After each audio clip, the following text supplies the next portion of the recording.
So just to quickly start the presentation, I have done the study to evaluate the cone mosaic characteristics in glaucomatous and non-glaucomatous optic neuropathy. So as we all know that retinal ganglionic cell loss is a known event in any optic neuropathy. And since these are the inner retinal layer changes, do we have some outer retinal layer changes? This is what the question is. And there has been a lot of debate related to it. Histological studies that have been done, they have shown that photoreceptors do show some changes like swelling, like in cases of glaucoma.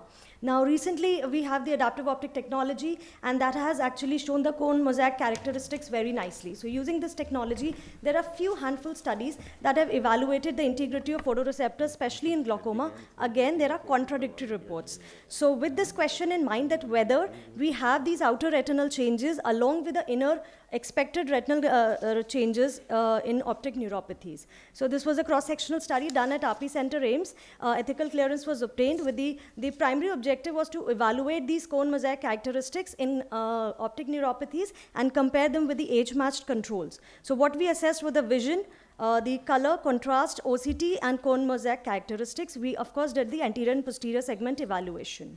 So this was the inclusion criteria. Now the age group was 20 to 40. So initially we thought we'll take 40, but then we had to extend the age to 20 to 50 years of age group, because then we could, get a better range of cases. And vision, a good vision, so that fixation could be maintained, and we avoided patients with gross central visual field defects.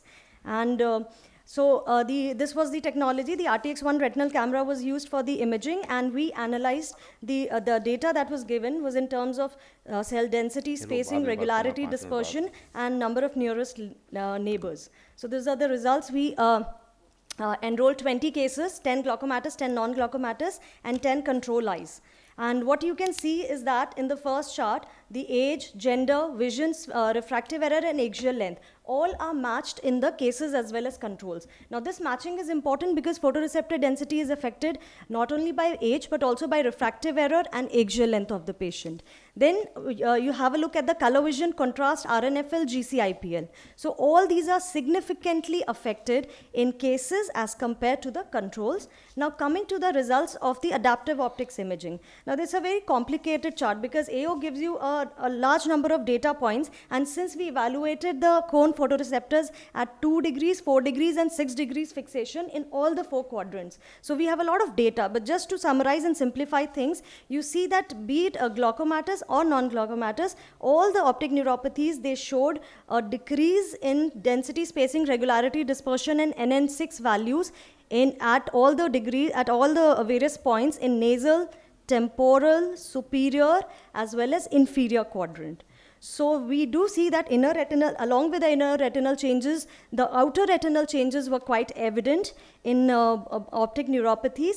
And also what we noted that was most effective quadrant was the nasal quadrant, especially the 4 degree and 6 degree. So this is basically the area which is adjacent to your optic nerve head. So probably because of the affection of the papillomacular bundle, which is affected more so in non-glaucomatous optic neuropathy, that's why probably we had the greatest effect in this area. But of course the cases are few. We need to validate these results with greater number of cases, and we need longitudinal studies so that we can see what subsequent changes are happening on follow-up. So the conclusion is that cone photoreceptors do show structural changes in optic neuropathies in the presence of these inner retinal layer changes, and probably this is the reason why you're getting the color vision defects in them.